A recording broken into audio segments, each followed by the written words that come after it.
시온편을 읽고 나니까 설교를 안 들어도 괜찮으실 것 같죠? 네. 오늘 제가 제목을 잡은 것은 벼랑 끝으로 가서 서라입니다. 언젠가는 이 말씀을 꼭 한번 나누고 싶었었어요. 우리 인생이 정말 살아가는 것이 만만치가 않잖아요. 그런데 하나님 앞에서 믿음으로 산다는 것이 어떤 것이 되어야 하는가?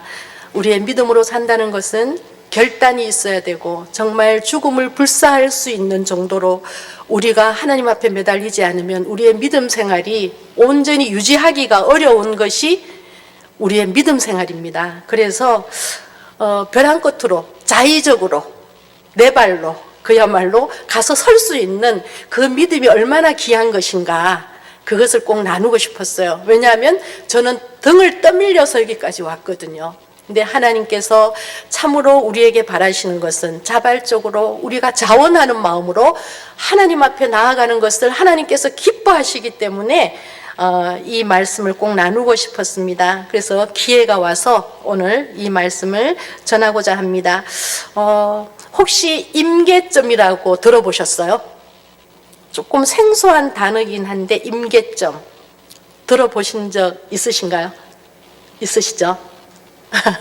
임계점은 뭐냐면 이게 두산 그 백과에서 기술한 사전적인 의미를 살펴보면 굉장히 조금 좀 어렵게 이해가 좀 어렵게 될 것 같은데 어떻게 돼 있냐면요, 저온상에서 고온상으로 상이 변화할 때 저온상이 존재할 수 있는 한계 온도 또 압력을 말한다고 합니다.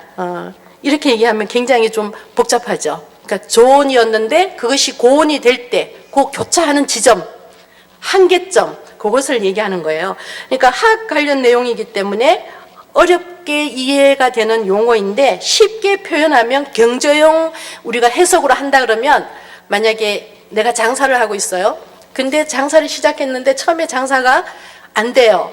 너무 경제도 어렵고 장사가 안 돼서 이게 임대료도 내지 못해요. 그런데도 불구하고 한번 시작한 일이기 때문에 우리가 그 자리를 꾸준히 이제 내 생계의 문제이기 때문에 장사를 하게 되잖아요.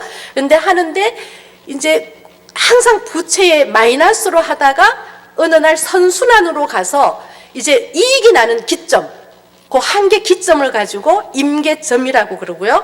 만약에 자동차로 비유해서 설명한다 그러면 자동차 타이어가 엄청나게 빨리 가속을 해서 달리다가 타이어가 터진다고 만약에 가상한다면 터지는 시점, 그 온도가 임계점이에요. 그런데 쉬운 표현으로 하면은 어떤 한계점을 말한다고도 할 수 있죠.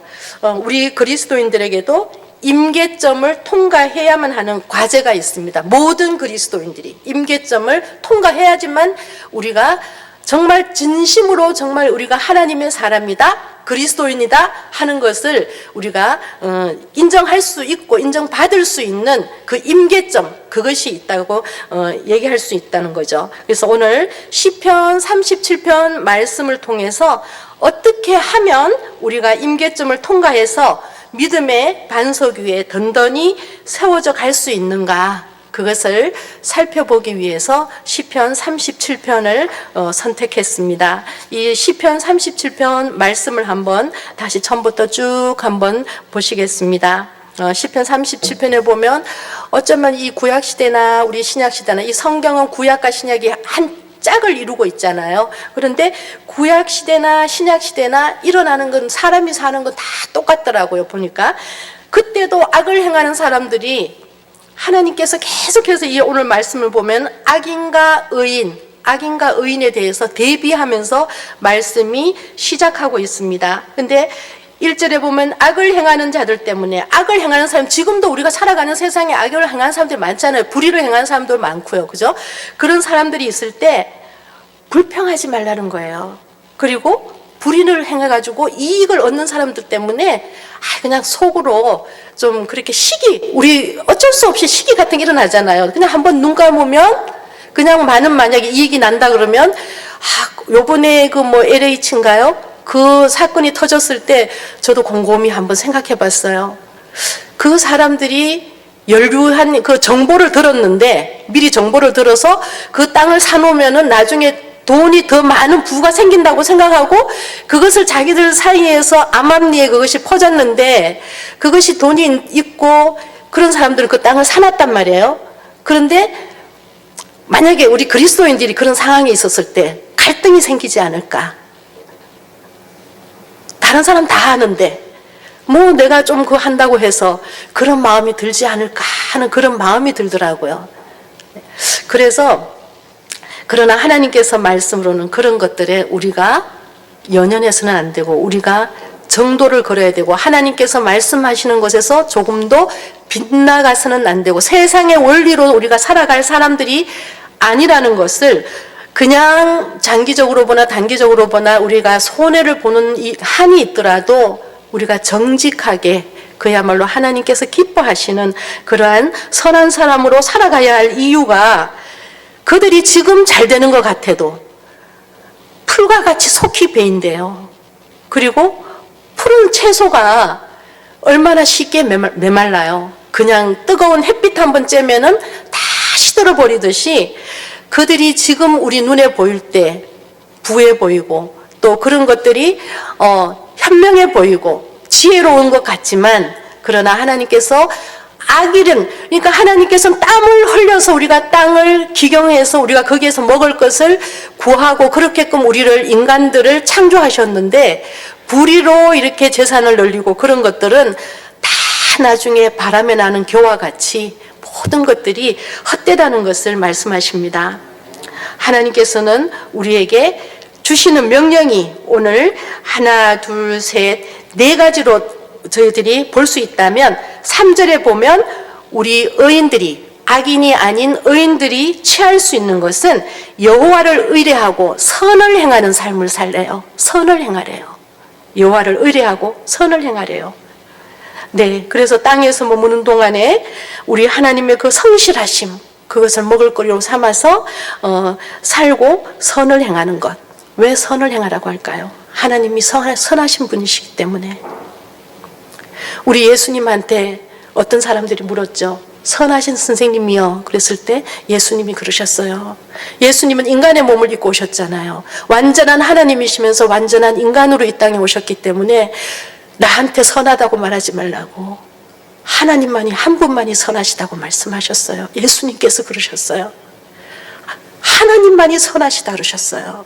왜냐? 예수님도, 우리는 하나님과 삼위일체 되신 하나님이신데도 불구하고 죄된 인간의 몸으로 오셨기 때문에 하나님 당신을 죄인으로 보신 거예요.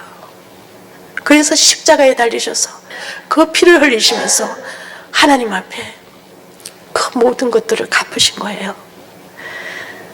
선하신 하나님께서 우리에게 가장 바라시는 것은 우리에게 선을 행하는 삶이에요. 그것은 우리가 하나님을 믿지 않는 사람들도 물론 선을 향하고 사는 사람들이 있지만, 그런 사람들까지 부정하는 것이 아니라 우리 인생의 본분이 하나님이 선하신 분이시기 때문에 선을 행하는 것이 가장 기본이라는 것이죠. 그리고 여호와를 기뻐하래요.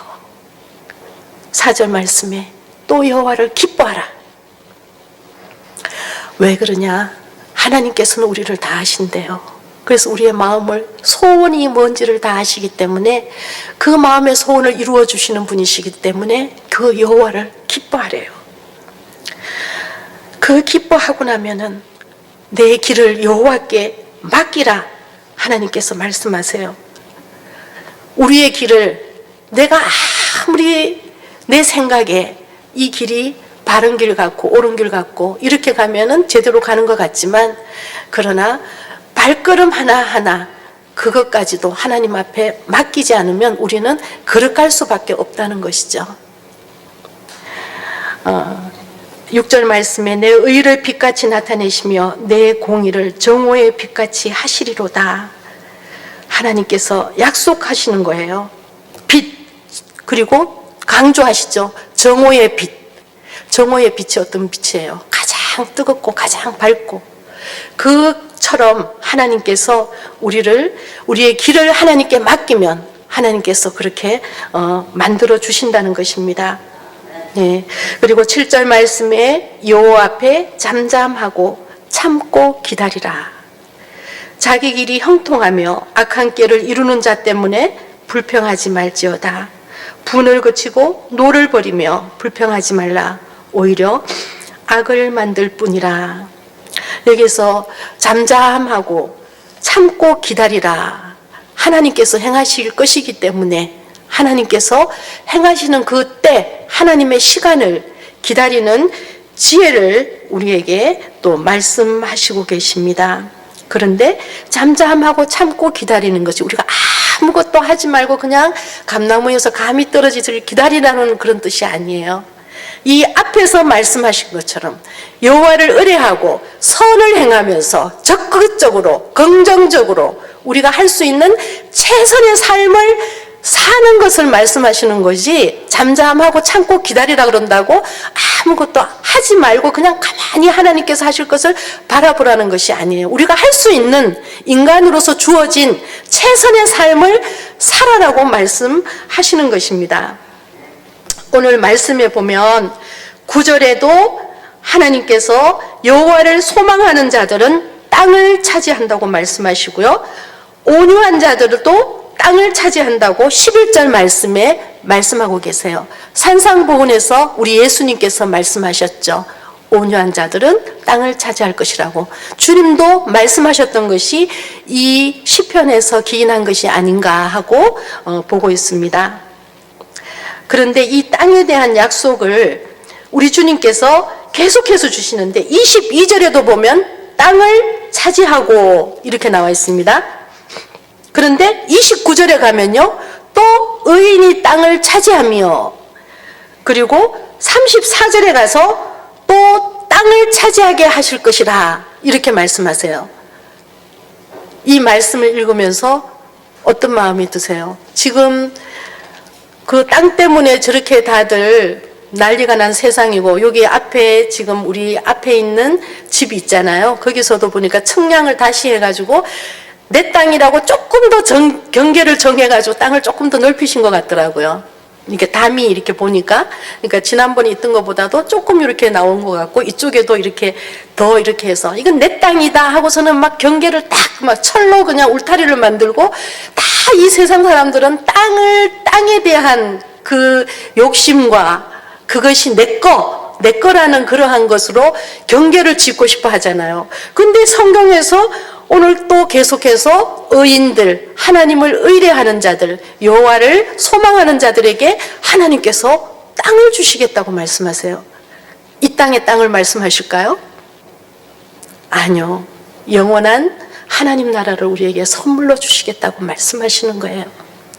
우리가 이 땅에서 사는 것은 오늘 황성열 집사님 보내시는 것을 봐서 알지만, 만물이 소생하는 것은 하나님께서 하시는 일이잖아요. 꽃 피고 싹이 나고 지금 만물이 소생해서 정말 아름다운 계절, 이렇게 보고 있으면 하나님이 수채화를 그리고 계시다 하는 생각이 들지 않으세요? 하루하루가 다르게 그야말로 그 메마르고 황량했던 그 갈색의 나무들이 움이 트고 싹이 나고 다시 막 수양버들이 늘어지고, 그리고 개나리가 지금 만개로 했어요. 하나님께서 주시는 이 땅은 하나님께서 창조하신 것이기 때문에 생명을 잉태하고 생명을 계속해서 해마다 그야말로 이렇게 하시지만, 이 땅에 한 번 태어난 사람은, 한 번 온 사람은 한 번 갈 수밖에 없는 허무한 인생이라는 것이에요. 그런데 우리가 이 땅을 소망하면서 살 자들이 아니라는 것이죠. 영원한 하나님 나라, 하나님께서 예비하시고 우리를 기다리고 계시고 우리에게 주시기 위해서 우리에게 예비한 땅, 그 땅이 있다는 것입니다. 그 땅을 주시겠다는 약속이에요. 이 땅에서의 땅이 아니에요. 이 땅에서 살아가는 사람들, 우리는 죽어서 그야말로 한 줌 흙으로 돌아가는, 티끌로 돌아가는 인생들이에요. 그런데도 우리가 이 땅을 소망하며 살아야 되겠습니까? 우리가 왜 벼랑 끝으로 가서 서라고 제가 말씀드리냐면, 우리는 이 땅에 살아가면서 정말 많은 일들을 우리가 겪고 또 환난을 당하고 때로는 육신의 아픔도 겪고 사람들 간의 모든 또 감정 때문에 우리가 심령이 상할 때는 또 얼마나 많은가요? 그런 이러한 정말 다사다난한 많은 일들이 있는 이 땅에서 하나님만을 우리가 의뢰해야지만 살아남을 수 있기 때문에 말씀만으로만 우리를 소생시키실 수 있기 때문에 벼랑 끝으로 가서 서는 용기를 우리가 가져야 된다는 것입니다. 우리가 어떤 어려움 당할 때 거기에 좌절하거나 낭망하거나 아, 내 인생은 왜 이것밖에 안 될까 그런 생각하면서 주저앉는 인생들이 아니라 하나님께서는 우리가 자발적으로 안 가면 하나님은 우리를 등을 밀어서 보내시는 분이세요. 제가 신학을 이제 권유받고 난 다음에 한 1년을 버텼어요. 근데 이제 그때는 시점이 그러니까 이제 목사님께서 2, 3월 경에 저에게 신학 공부를 권유를 하셨는데 제가 계속해서 거부를 했거든요. 저는 아니라고. 저는 공부하는 거하고는 거리가 먼 사람이다. 어려서부터 공부 때문에 부모하고 헤어져서 살아왔기 때문에 공부에 대해서는 제가 아주 그냥 진저리를 쳤어요. 왜냐하면 사람이 태어나서 한 가족의 울타리 안에서 사랑을 부모 사랑도 받고 형제 사랑도 나누고 이러면서 보호받고 있다는 뭔가가 있어야 되는데 부모와 떨어져서 그 공부라는 것 때문에 공부해야 된다는 것 때문에 가족의 울타리가 없는 데서 저 혼자 서서 살았기 때문에 저는 공부라 그러면 저는 아닙니다 그랬어요. 그런데 하나님께서는 계속해서 등을 미시지만 제가 계속해서 거부하니까 어떤 방법을 쓰시냐면요. 제가 그때 저 서현동에서 꽃집을 하고 있었거든요. 꽃집을 하고 있었는데 어느 날 어떤 손님이 쭉 들어오더니만 첫 마디가 뭐냐면 가게 내놨어요 그러더라고요. 그래서 제가 깜짝 놀랐어요. 아니 지금 잘하고 있는 가게를 왜 내놓겠냐고 그러면서 근데 순간적으로 오는 느낌이 뭐냐면 아 하나님의 사인이구나. 너 이건 내놔라. 이 사인이구나 하는 생각이 드는 거예요. 그래서 그 사람을 들어오라 그랬어요. 그래서 이제 제가 당신 혹시 예수 믿냐고 그랬더니 교회 다닌대요. 그래서 내가 보아하니 지금 나는 가게를 내놓은 적도 없고 내가 그만하겠다고 누구한테 소문낸 적도 없는데 당신이 다짜고짜 들어와서 이 가게 냈냐고 물어보는 거 보니까 이거는 하나님께서 나한테 이제 너 그만해라 하고 보내는 사인인 것 같다. 그러면서 이제 또 서로 이제 간증을 나눴어요. 그러고 난 다음에 가만히 하니까는 약이 오르는 거예요. 그래서 자리에 앉아가지고 손가락을 셌어요. 하나님 앞에서. 하나님 보세요. 일주일이 7일이에요. 7일 제가 진짜 이러고 했어요. 하나님 일주일이 7일인데 요즘 주 5일 근무 때문에 토요일은 사람들이 쉬는 날이 쉬니까 막 이제 그때는 이제 격주로 쉬었어요. 그러니까 손님이 없어요. 그래서 토요일 날은 손님이 없어요. 그리고 이제 신학교를 가면 일주일에 2번을 그냥 완전히 다 쉬어야 되는데 그러면 일주일은 토요일은 그야말로 손님이 없다고 보고 6일이 남는데 거기에서 이틀을 공부를 하러 제가 이 자리를 비우면 남는 시간 가지고 제가 어떻게 먹고 살아요? 제가 하나님 앞에 기도를 했어요. 한탄을 했어요. 하나님 너무 하시는 거 아니에요? 하나님 제가 어떻게 먹고 살아요? 이게 지금 우리 가족들의 생명줄인데 나한테 이걸 내놓으라 그러면 내가 어떻게 살아요? 그러고 난 다음에 약이 올라가지고 그런데도 생각하니까 청소라도 해야 되겠다. 그러면서 가게를 이제 청소를 하려고 빗자루를 들고 막 일어나는데 이번엔 또 한 사람이 들어오는 거예요. 들어오는데 나하고 똑같은 상황에서 그 교회에서 담임 목사님이 지목해갖고 공부해서 나하고 같이 일하자 했던 사람을 보낸 거예요. 보내가지고 이분이 들어왔는데 제가 두 번째 대본 알죠 뭐. 그래서 전도사님은 여기 왜 왔어요? 그랬어요. 그랬더니 이분이 이분은 이제 아무것도 모르니까 몰라. 집에서 누구 만나러 나오는데 건순조 집사한테 가봐라. 그런 마음이 들더라. 그러고 온 거예요. 그래서 제가 지금 이제 막 있었던 이야기를 했어요. 내가 가게를 내놓은 적도 없는데 누가 와서 가게 내놨냐고 물어봤는데 내가 이거 아무래도 하나님의 사인인 것 같다. 내가 이거 여기에서 순종하지 않으면 하나님께서 나 어떻게 또 치실지 모른다. 네, 이제 그러면서 웃으면서 얘기했더니 이분이 책상을 탁 치면서 하는 말이 하나님께서 쓰시려고 작정하셨으면 쓰실 것도 다 주실 거야. 내가 그런 사람이라는 거예요. 하나님께서 자기도 똑같, 저하고 그야말로 정말 상황이 똑같은 사람이었어요. 그러니까 나를 그렇게 하시더라 이거예요. 그러니까 또 나를 보내서 너에게 이 말을 전하는 걸 보면 하나님께서 너를 쓰시려고 작정을 하셨다. 그 말씀을 하시는 거예요. 그래서 제가 신학을 공부했습니다. 근데 하나님께서 저를 덩을 떠밀어서 벼랑 끝까지 계속 몰고 가시는데 1년 동안 제가 얼마나 괴로웠겠어요. 자발적으로 제가 순종했으면 그 고난의 때가 아마 더 단축이 됐겠죠. 그런데 무지해가지고 하나님의 뜻을 분별하지 못해가지고 계속해서 어떻게든지 살아보려고 내 힘으로 살아보려고 아둥바둥 했는데 결국은 다 손을 놓게 하시더라고요. 나 계획에도 없는데 아무 생각도 없었는데 하나님께서 모든 것을 다 해치시고 결국은 그 길을 걷게 하시더라고요. 하나님께서는 그러신 분입니다. 하나님의 일을 하셔야 되기 때문에 그 옛날에는 선지자들을 통해서 또 말씀을 전하셨잖아요. 지금 시대에도 여전히 하나님께서는 우리에게 일꾼들을 찾고 계시는 거예요. 그것이 뭐 굳이 신학 공부를 해서가 아니라 저처럼 이렇게 단에 서는 사람이 아니라 모든 성도님들에게 모든 하나님을 믿는 자들에게 하나님께서 기대하시는 바라고 생각합니다. 강준민 목사님이라고 계세요. 이 분이 쓰신 책이 있는데 벼랑 끝에서 웃게 하시는 하나님 이런 제목의 책이 있어요. 여기에 보면 이분이 쓰신 말씀 중에 제가 읽어드릴게요. 절벽 아래로 떨어졌을 때 나는 비로소 알았습니다. 내가 날 수 있다는 사실을. 인간의 끝은 시작입니다. 하나님의 은혜가 임하면 벼랑 끝에서도 날아오른다. 누구나 한 번쯤 벼랑 끝에 서게 됩니다. 질병, 사고, 실패, 채무, 갈등, 고독, 침체, 이혼, 연약함, 성공 후에 찾아오는 공허, 상실, 각기 다른 자신의 벼랑 끝에 서게 됩니다.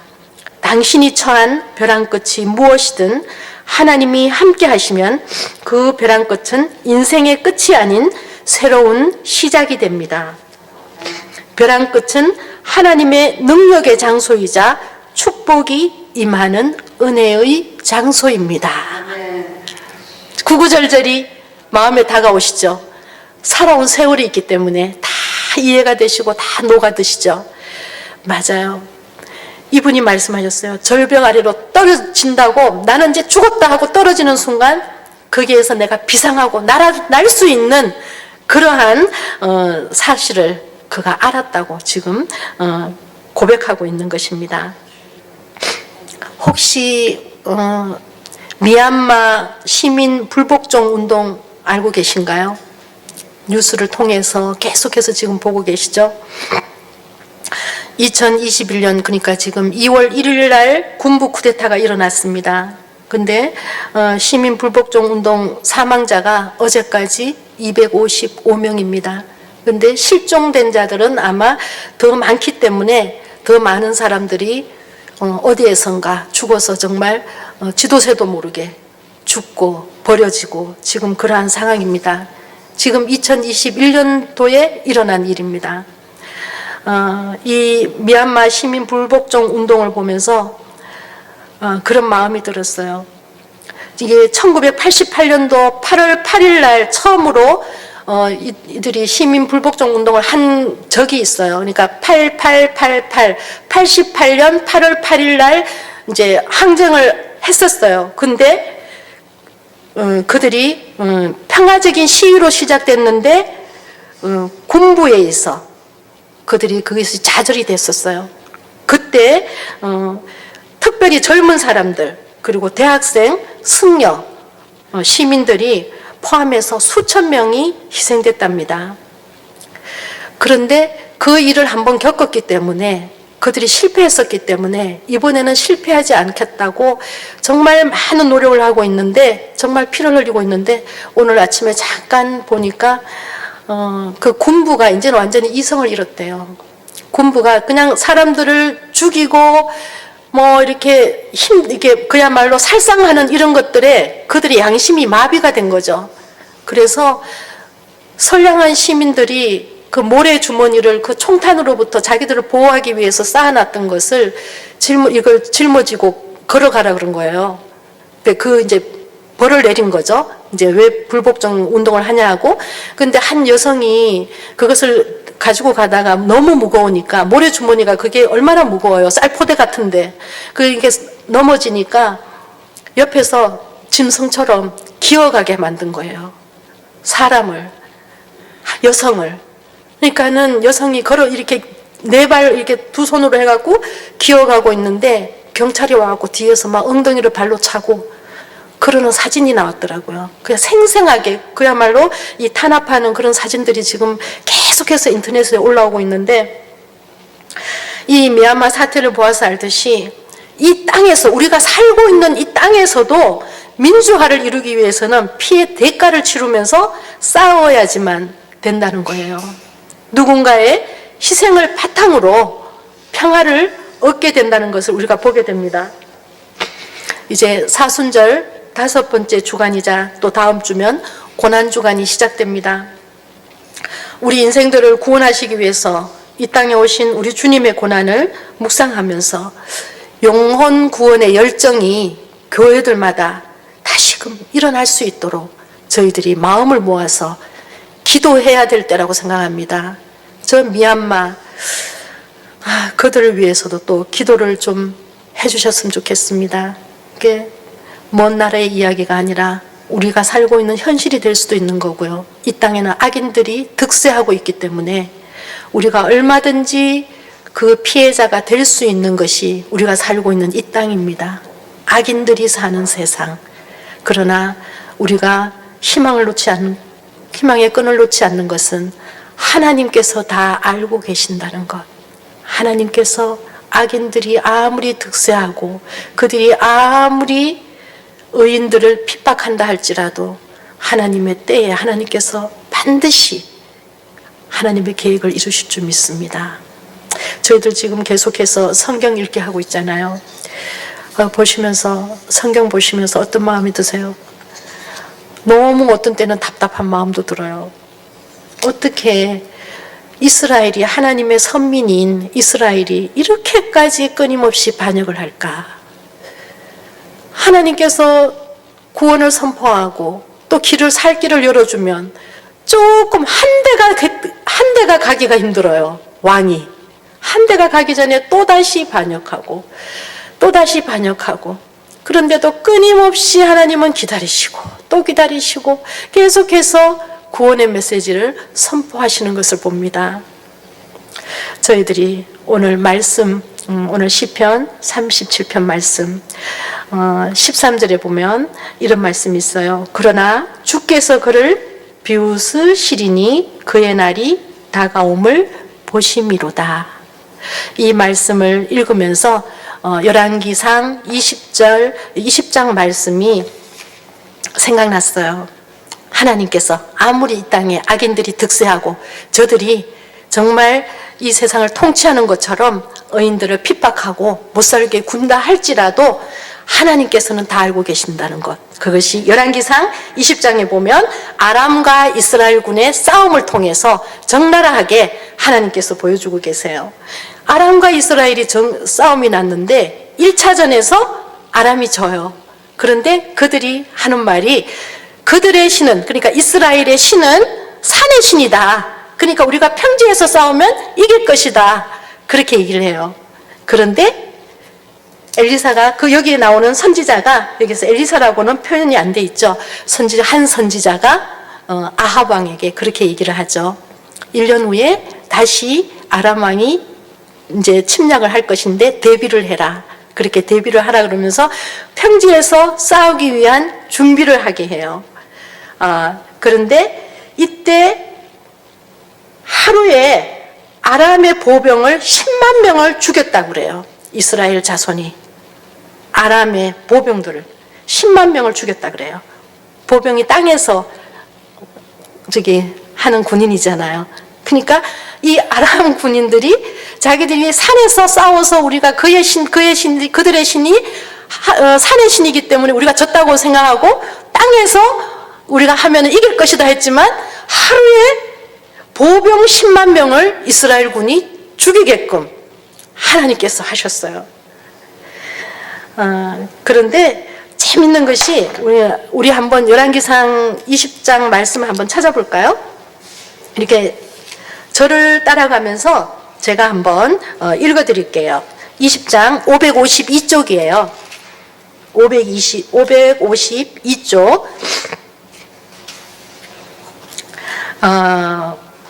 먼저 26절부터 27절에 보면 이제 1차전이 끝나고 2차전이 되기 직전이죠. 해가 바뀌니 벤하닷이 아람 사람을 소집하고 아벡으로 올라와서 이스라엘과 싸우려 하매 이스라엘 자손도 소집되어 군량을 받고 마주 나가서 그들 앞에 진영을 치니 이스라엘 자손은 두 무리의 적은 염소떼와 같고 아람 사람은 그 땅에 가득하였더라.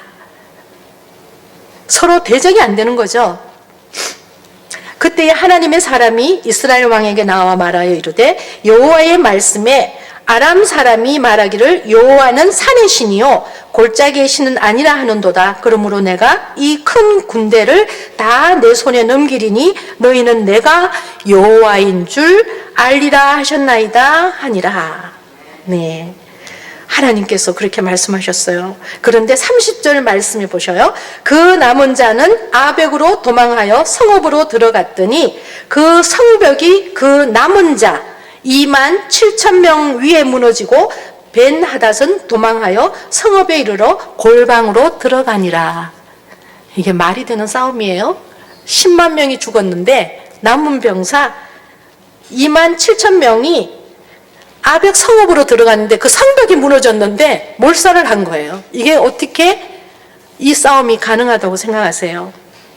하나님께서는 이렇게 하신 이유가 내가 여호와인 줄 알게 하시기 위함이었어요. 그런데 이게 누구를 통해서? 아합 왕을 통해서예요. 아합 왕은 하나님 앞에서 정말 범죄한 그런 왕이었잖아요. 정말 악한 왕이 아합 왕인데 하나님께서 왜 아합 왕을 통해서 이렇게 하셨을까요? 하나님이 어떤 분인지를 알게 하시기 위해서.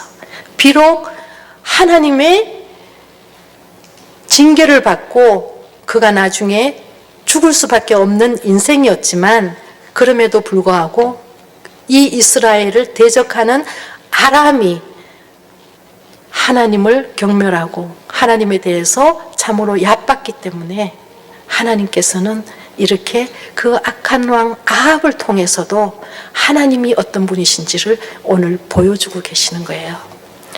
하나님은 우리에게 지금도 여전히 너 힘들고 어려우냐? 너 지금 상황이 암담하고 처참하고 헤어날 그런 길이 없는 것 같으냐? 벼랑 끝으로 가서 서라. 지금도 우리에게 말씀하시는 분이 하나님이세요. 벼랑 끝으로 내가 자발적으로 걸어가서 하나님, 내가 하나님 외에는 길이 없는 것을 내가 압니다. 하나님, 내가 여기에서 오직 하나님만 바라보고 하나님만 의지합니다. 그렇게 고백할 때 하나님께서 길을 여시고 하나님께서 우리를 안전지대에 놓으실 줄을 믿습니다. 네, 오늘 우리 시편 말씀을 통해서 벼랑 끝으로 가서 서라. 등이 떠밀려서 가는 인생이 아니라 내가 하나님을 너무 사랑해서 하나님 내가 어디로 가든지 하나님 기뻐하시는 일이라면 내가 가겠습니다. 그런 마음으로 벼랑 끝에 먼저 내가 한 발 내디딜 수 있는 저희들이 될 수 있기를 이 시간 함께 기도했으면 좋겠습니다. 기도하실 때 황성열 집사님 가정의 두 자녀 네, 그 손자를 엄청 사랑했는데 손자 어제 보니까 천지를 모르고 놀고 있더라고요. 걔가 뭘 알겠어요. 그 가정이 믿음으로 든든히 세워져 갈 수 있도록 두 딸의 가정이 작은 따님도 결혼하신 지 얼마 안 됐어요. 믿음의 가문을 잘 이룰 수 있도록 기도해 주시고 또 저 미얀마 사태를 통해서 우리에게 보여주시잖아요. 피를 흘림을 통해서 이제 그 땅에도 언젠가는 평화가 심어지겠죠. 그러나 수많은 사람들이 그 피를 흘려야 될 거예요. 더 많은 사람들이 아픔 가운데 있어야 되고 빨리 종식될 수 있도록 평화가 찾아올 수 있도록 미얀마에 위해서도 기도해 주시고 이제 다음 주부터 고난 주간이 들어갑니다. 우리 예수님을 묵상하면서 저희 교회가 다시 한번 또 새로워질 수 있는 하나님의 말씀에 순종하며 나아갈 수 있는 교회가 될 수 있도록 함께 기도해 주시기 바랍니다. 기도하시겠습니다.